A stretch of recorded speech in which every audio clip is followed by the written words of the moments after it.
Welcome to the Diva Details. Welcome to the Diva Details, where bold, confident women embrace life unapologetically. From love and sex to wellness and reinvention, we keep it raw, real, and powerful. No filters, no limits. Just fearless conversations to help you thrive. Let's dive in with Diva Mia. Aloha, everyone. This is Diva Mia. Today, I wanted to talk to you about sleep. Sleep is so important. You need to sleep like your life depends on it because it really does. Sleep is one of the most important things you can do for your health, for your wellness, for your relationships and personal growth and living your best life.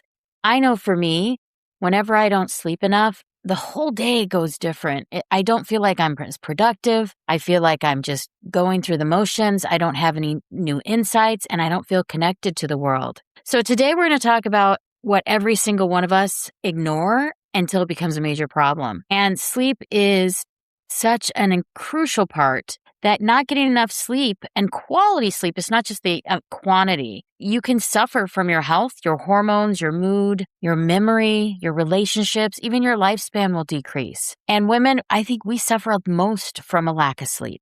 And here's why. So women, we struggle with sleep ourselves. As we age, we have hormonal issues that can affect our sleep. And a lot of times we're with men that snore. Now, some women snore too, don't get me wrong.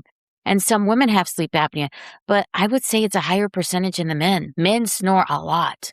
Sleep apnea can be dangerous. There's devices we're going to talk a little bit about today, but sleeping is crucial if you want to live a long life. If you're trying to lose weight, you need to sleep because sleep is where your body gets rid of all the toxins, processes the weight loss. If you want to feel younger, you have to sleep, and it gives you clarity of mind. It's going to improve your overall health. It's not an option. It's the foundation and the basis for everything you want to do in life. We need to rest and we need to recover. So we are typically sleep deprived as women, especially in our 40s, 50s, and 60s. We've been taking care of kids. We may have a little bit of anxiety due to work or relationships, or maybe we got divorced or lost a spouse or just a stressed out husband. I think, ladies, we take a lot of that on. We sometimes have even bragged about, I only slept for 4 hours and I'm still going. That's not a brag. That's a bad thing. Your body views sleep deprivation as a threat. It causes cortisol to spike in your body. When you don't sleep enough and your cortisol rises, your blood sugar also rises.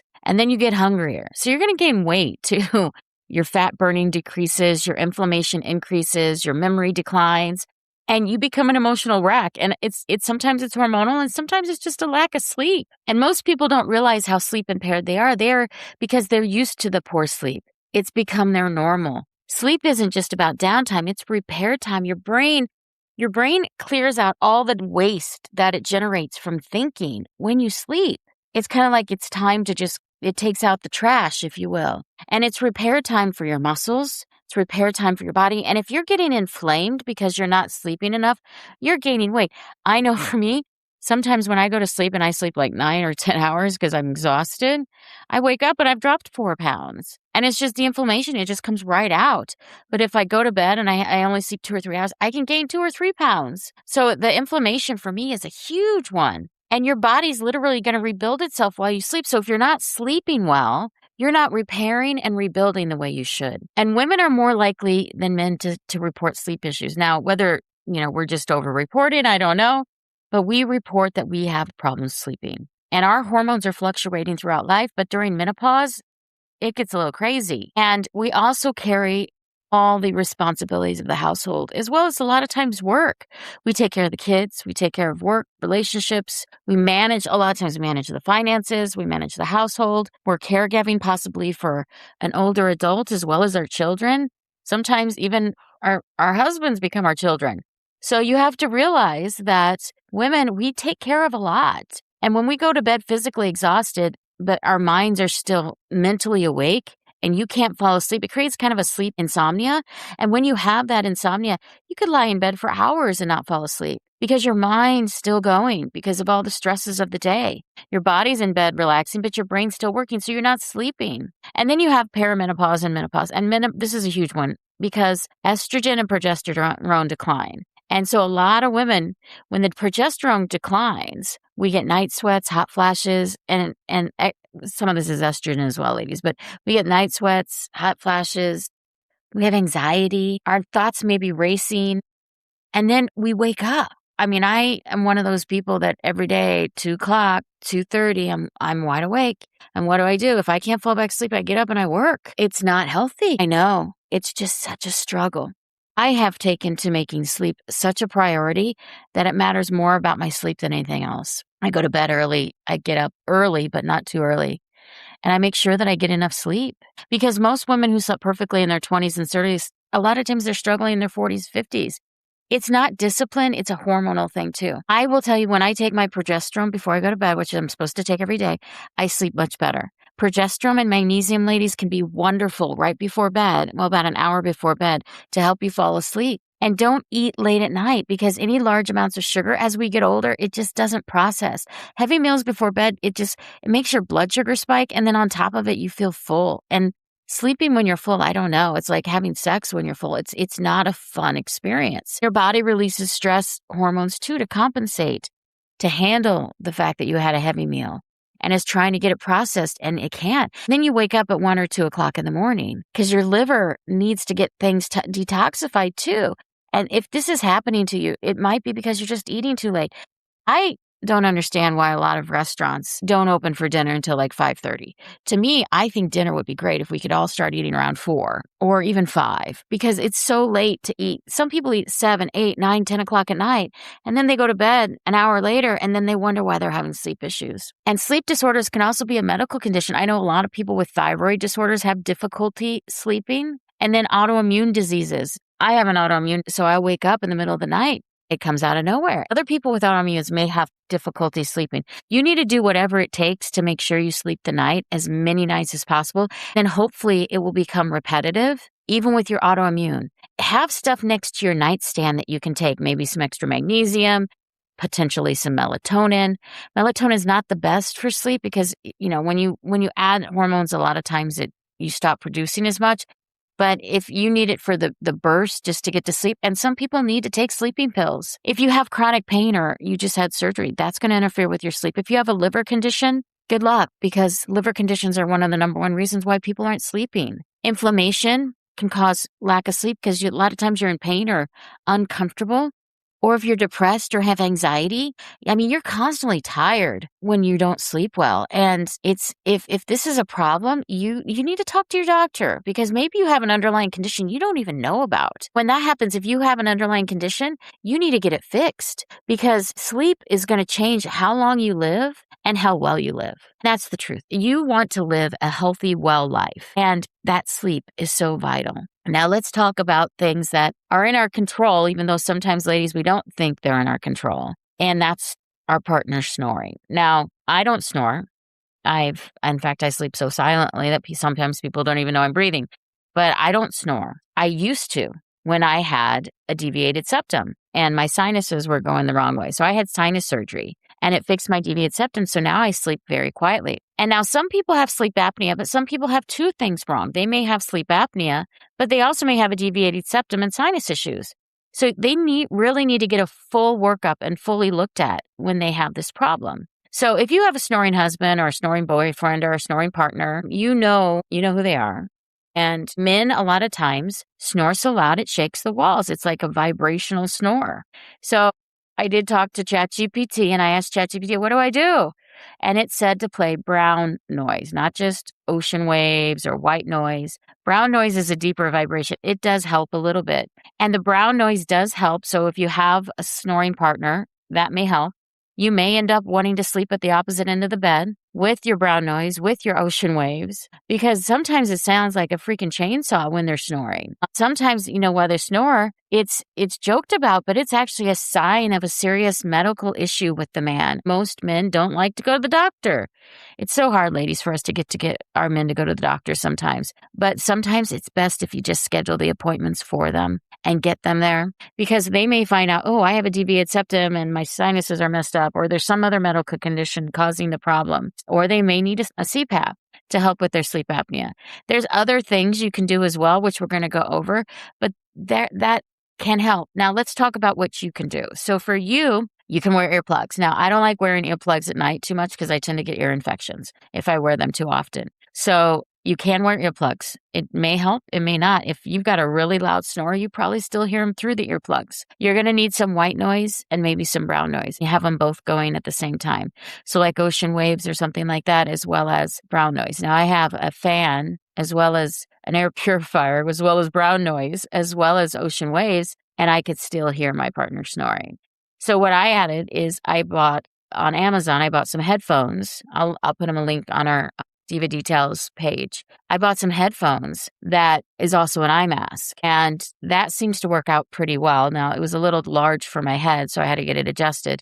But what happens is the headphones, you can play whatever relaxing frequencies you want while you're sleeping. That tends to help a little bit. So I'll sleep at the opposite end of the bed. I'll have all those other things going and then have the headphones on. That's the things that I can do for me that I'm in control of. Now, your partner, you can try to push him to go to the hospital, but you're not in control of your partner. Try to get him there or try to get him to a doctor to go get checked out. But if they refuse, I mean, honestly, ladies, they need to take you into consideration as well. Sometimes I feel like men, they are just so stubborn and they only think about themselves. Sometimes it's time for you to say, hey, you need to get this fixed or you're going to go sleep in the other room, because it's so rude. If I was snoring like them, I would do everything in the human possible realm in order to fix my snoring. So you have to realize that if they're not willing, maybe they're just not willing to take you first, and maybe they're just not only thinking about themselves. Because men typically have larger neck circumferences. Let's be serious. So men, as they get older, their necks are thicker too. Some of them have gained weight. So when they gain weight, their snoring gets even louder. They also have more soft tissue in their throat. And as they get older, the narrowing of their throat, because you got fat pushing on it, it's a larger circumference now. And they have a greater tendency to have abdominal weight too. And that adds to the snoring.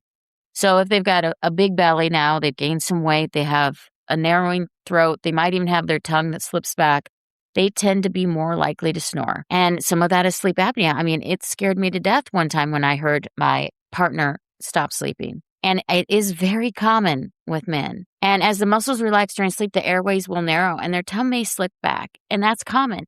And that's why those CPAPs that forces air down their throat is good for them. They actually sleep better. They wake up more refreshed because they get more oxygen. And so air moving through that narrow airway causes vibration, which causes the snoring. So if you can get the CPAP that will help them breathe a little bit better, they may sleep better. They may become more alert and feel better.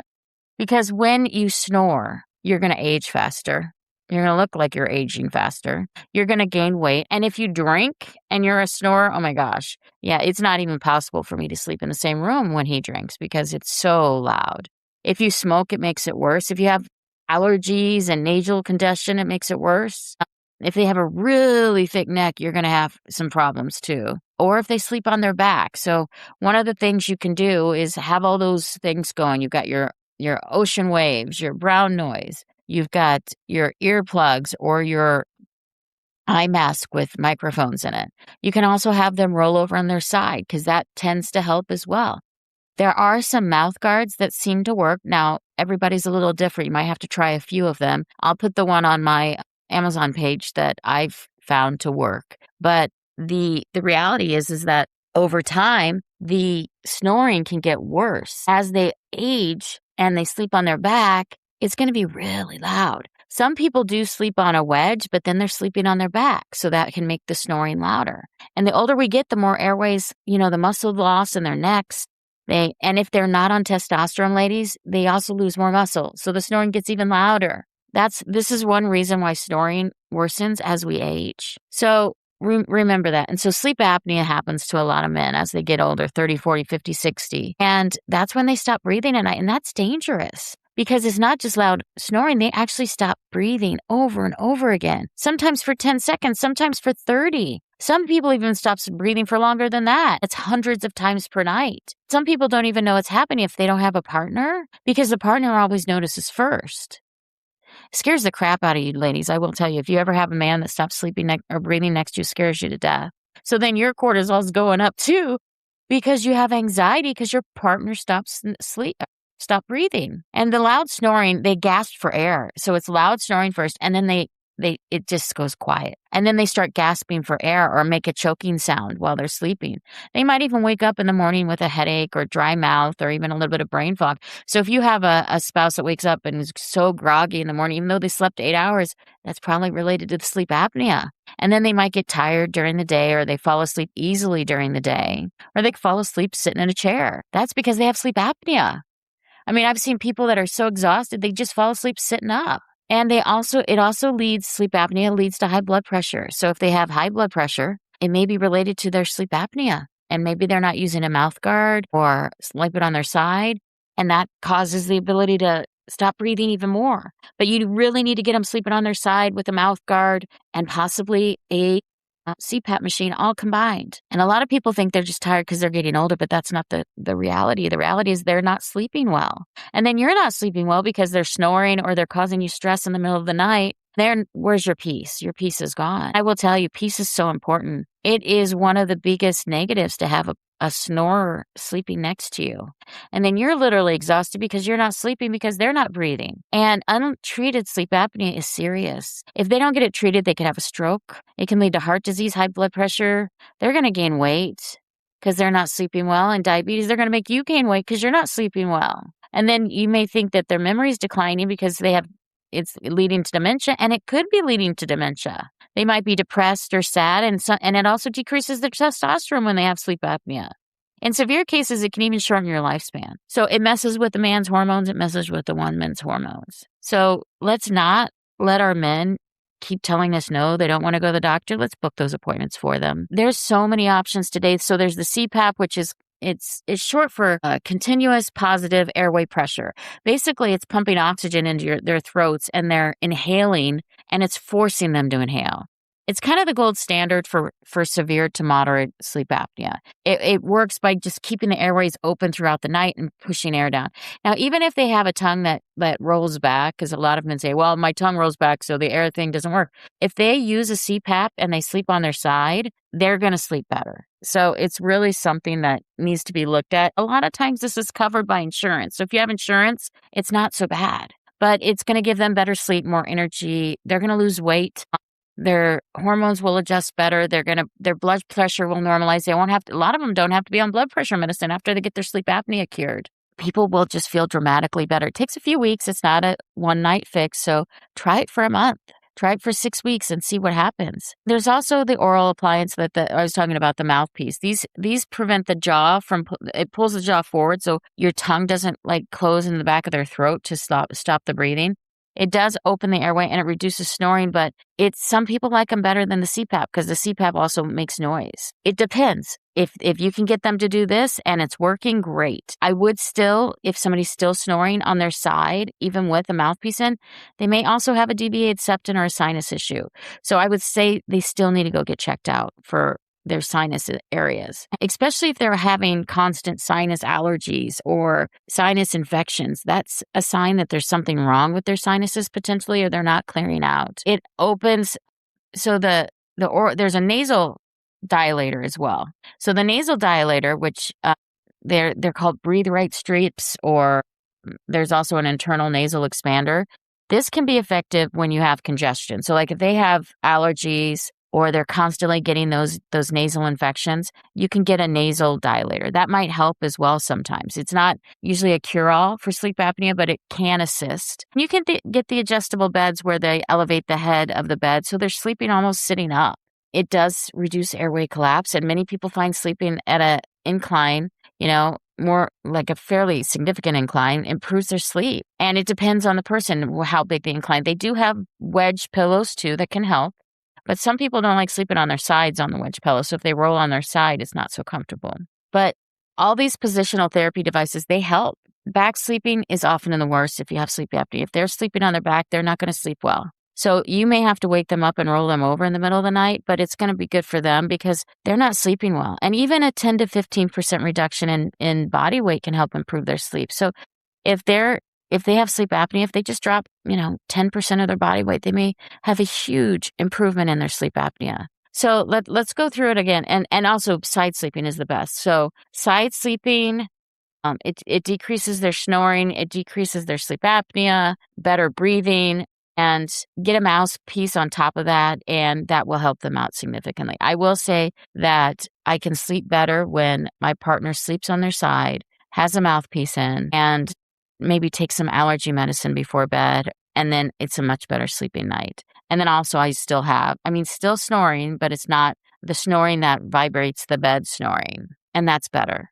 But back sleeping, it is the worst position. So gravity, it just pulls the tongue back, and sometimes with their soft tissue, it pulls it backwards and it narrows their airways. Then the elevated sleeping using the adjustable bed or the wedge may improve the airflow. If they have acid reflux, ladies, a lot of men do, it helps with that as well. And their breathing quality will improve. For some people, stomach sleeping is better, but that can also put strain on your neck or cause back pain. So be careful with that. Now, let's go through just real quick some of the ways to do it, because I want to kind of summarize that. And then we're going to go over why sleep matters even more. So first, let's get the white noise, brown noise. If they have the vibration type snoring, you're going to need some brown noise too. Then do what you can for you. Get your earplugs, Now, I know some women, they sleep in another room, and that's fine. But if I have a partner, I kind of want to sleep in the same room with them. If it gets really bad, or maybe they were drinking, you might want to go to another room. But I think you lose a connection when you sleep in the other room all the time. But it's up to you. You can just start sleeping in the other room. Anyway, so the things you can do if you are sleeping in the same room with them is you can get them a mouthpiece. Hopefully they will use it. Find one that's comfortable for them. Get the brown noise, the white noise, have the headphones on, possibly earplugs. If they will to use a CPAP will help, but then you have to listen to the sound of the CPAP. Well, they are less loud than they used to be, but that does create noise that may keep you awake too. And then maybe get them a wedge pillow or buy one of the adjustable beds. The adjustable beds can be really pricey. So the wedge pillow, I'd say try that out first to see if it works. Those are some of the things you can do. Also, you can take some sleep medications. Don't do it long term because it's not a good fix long term. But they may also need to take some type of allergy or antihistamine if they're getting sinus issues over and over again. Then get them to the doctor. I mean, let's fix this solution long term. Get them to a doctor, have them check out their sinuses, see if they have a deviated septum, have them do a sleep study, see how bad their sleep apnea is, because it does change over time. I think sometimes men get diagnosed with sleep apnea and they hear it's only mild, and they're like, I'm fine. And then 10 years later, they're like, no, I already got diagnosed and it was mild. But 10 years later, now it's severe. So get them to a doctor and have it checked out. Because as we get older, sleep becomes even more important. This is when our body performs those critical maintenance steps during deep sleep. So there's different stages of sleep, and we're going to kind of cover that a little bit. You can get one of those Oura rings, or I have Ring-Con ring, because mine tests my sleep and it tells me how much time I was in deep sleep, how much time I was in light sleep, REM sleep, etc., and how much time I'm awake. And I've noticed that I'm consistently only getting 5 to 6 hours of sleep, which is not healing. You really need to get 7+ hours of sleep, especially if you're working out a lot. So the brain cleans itself. Scientists have discovered a process called glymphatic system. I talked about this a little bit earlier. And that's when your brain sends out the cleaning crew, if you will. It's like you got your own little cleanup crew, your own dump trucks, and they remove the waste products that accumulate through the day in the brain. So poor sleep, if you have brain fog, is actually you got too much waste up there, and it leads to cognitive decline over time. So if you're having days where you're like, oh, this week has been terrible, I'm so exhausted, it's because you're not sleeping well. And sleeping is just not quantity, it's quality. You need to have the deep sleep. You need to have the REM sleep, rapid eye movement sleep. You need to have even the light sleep. Then you also get your hormones reset. So during quality sleep, if you get into deep sleep and REM, your growth hormone will reset, your cortisol will decrease, leptin, ghrelin, and insulin also get reset. And these hormones, they directly affect your weight, your hunger, your recovery, and your energy. So if you wake up puffy, it may be because you're not sleeping well, you're not getting quality sleep. If you have an autoimmune, sleep is even more important, because people with autoimmunes needs extra sleep. They don't need less sleep. So with an autoimmune, if you get quality sleep and consistently, you're going to have better immune function. It's going to decrease your inflammation, and your body's going to be able to recover and hopefully heal part of your autoimmune issues. If you want to lose weight, if you're not sleeping well, ladies, and your man's keeping you up, it's going to cause you to gain weight. If you're with a man that you've gained weight while you're with them, it may be because you're not sleeping well with them. And then maybe you do want to sleep in another room, but your poor sleep is going to lead to cravings, emotional eating, hunger. Many people try to lose weight. They focus on diet and exercise, but they don't realize that sleep is the huge missing part. You're not going to lose weight if you're not sleeping well. You can't out-train chronic sleep. I mean, the other day, I didn't sleep very well. I still went to the gym and I was lifting weights and I only made it about halfway through the routine before I felt like I was going to pass out. And then I came back to take a quick nap and I couldn't even sleep then because my brain was still racing, which means I'm in chronic cortisol again. I've got to resolve that in order to get some better sleep. So here are some other ideas to help with your sleep, which I think are important. If you can maintain a consistent bedtime, you're going to improve your sleep. Your body loves routine. So if you wake up, if you're going to bed every night, let's say 9 o'clock. Now, I know a lot of people, they want to stay up till 10 or 11, but I think 9 o'clock is a great bedtime. It's your call, but the sooner you go to bed, the more likely you're going to get a better routine and better sleep. So try to go to bed and wake up at the same time as well. If you have to get up at 6 o'clock for work and you're going to bed at 10 o'clock, you're not going to get your 7 hours in. The math doesn't work. The math doesn't add up. That's only 6 hours. So I would recommend getting to bed early, especially if you've been having sleep issues. Taking it something to help you sleep the first few nights so you can get back into that routine. And that will help as well. There's also blue light that can interfere with melatonin. So if you're on your computer late at night, they have blue blocking glasses, but I just think get off the computer late at night, at least an hour before bed, because that decreases your melatonin production as well. So try to get off the computer. If you're going to bed at 9, don't get on the computer or even on the TV because there's some blue light from that. After, say, 8 o'clock, just say 8 o'clock, all screens off. And keep your bedroom cool. Now, people have said that 65 to 69 or 70 is a good temperature. You're going to have to see what works for you, but it needs to be a little on the cooler side when you sleep because that also signals to your body that it's time to go to bed. So sleeping in a cooler room, I know I used to love sleeping in a cold room when I was a younger child with my grandmother. Sleeping in the cold room makes you sleep really well. You might pass right out. Now, you're going to still need blankets, but also sleeping naked helps. So if you sleep naked, your body adjusts to temperatures because sometimes people put all these flannels on or you're rolling around in clothes and the clothes are restricting or they get twisted around you. So sometimes taking your clothes off if you can sleep naked is a better way to go. Honestly, it's up to you and your partner. I mean, that's a personal preference, but I find sleeping naked is more freeing when you sleep. And then limit alcohol before you go to bed. If you can fall asleep without drinking, that's great. Try to stop the alcohol before you go to bed because it interferes with your sleep. You may sleep longer, but your quality is not so good. And the quality is what matters. And then exercise daily. You got to work out daily. That helps with sleep as well. Walking, swimming, weight training, yoga, all those things help. High stress exercise does not. And I'm okay. I understand some people need to go run a marathon, but don't do it before you go to bed because that's going to create cortisol increases. And don't run a whole bunch. Don't have high intensity things before you go to bed. Have unwinding things like yoga. Or you could take a nice walk around the block as the sun sets, which also helps your body with the natural rhythms, your natural circadian rhythm. Get some morning sunlight. So when you wake up in the morning, your circadian rhythms regulate better if you can see the sun in the morning. It helps improve sleep later in the evening.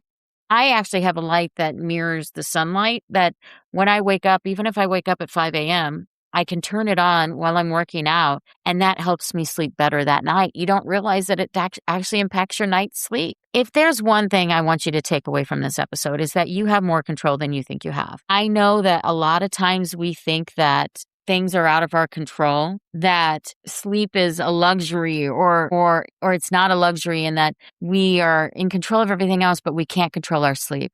But we have more control than we know. And sleep is a biological necessity. You can buy supplements to help. Magnesium helps, ladies. Oh, we did not talk about the supplements.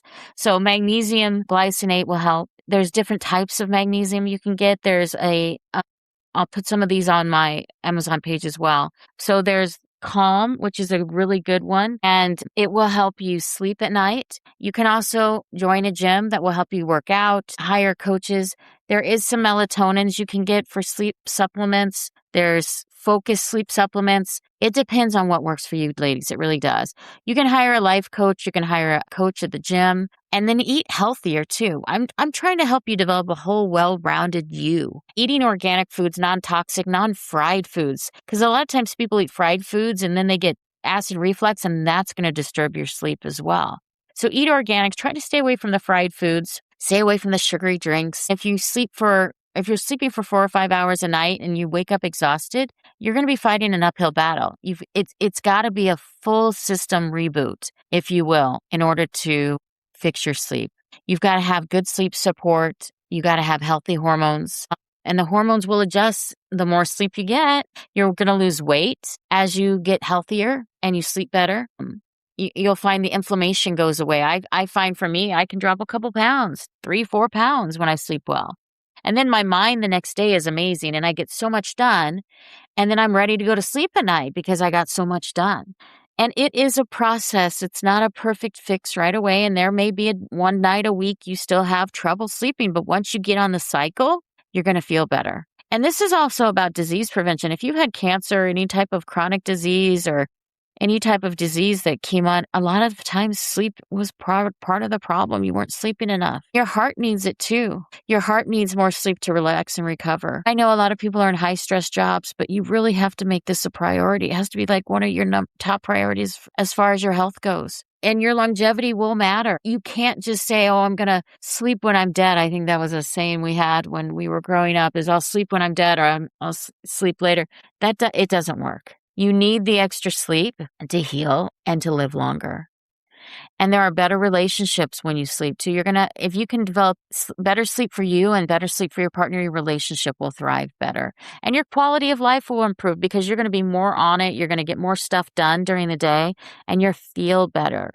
You're not going to be as puffy. You'll start maybe losing some weight. And that's a way to transition into a better lifestyle overall. If your partner snores heavily and is gasping for air there, don't ignore it. I really think you need to get them to see a doctor right away. Get them evaluated for sleep apnea and possibly sinus issues. They may need to go through surgery. I don't know. Every person's a little bit different. I did surgery and it's amazing how I don't sleep now. But at the end of the day, the healthiest version of you isn't built in the gym or the kitchen. It's built while you sleep. That's when you lose your weight. That's when you recover. That's when you build muscle tissue. That's when your body resets and gets rid of all the junk it doesn't need. So I wanted to say thank you again for joining me at Diva Details. We really, truly enjoy our listeners' comments and hearing back from you. So please like, subscribe, send us a reminder if you have any questions or share this with a friend. But remember to protect your sleep. And your sleep will protect your health. This is Diva Mia. Until next time, keep learning, keep growing, and keep becoming the best version of yourself. Have a wonderful, wonderful sleep. Take care.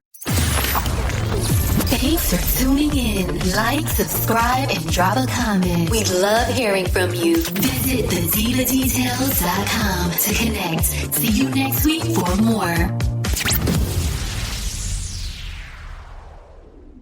Diva Details podcast and website are intended solely for informational and entertainment purposes. The content provided does not constitute professional, medical, financial, or legal advice. We are not licensed medical practitioners, financial advisors, or legal professionals. Always consult with a qualified healthcare provider for medical advice, diagnosis, or treatment. Any financial topics discussed are based on personal opinions and experience and should not be considered professional advice. The content provided does not constitute legal advice. The Diva Details and its affiliate contributors and guests are not liable for any losses or damages arising from the use of our content. The opinions expressed in the podcast are solely those of the speakers and do not necessarily reflect the views of any affiliated organization, sponsors, or partner. All facts discussed in the podcast are researched and accurate to the best of our knowledge at the time of recording. Information may change over time. No guarantees are made regarding the accuracy, completeness, or reliability of any statements or opinions presented. It is the responsibility of the listener to verify any and all facts that may influence their decision. This podcast is for information and entertainment purposes only and should not be considered professional advice.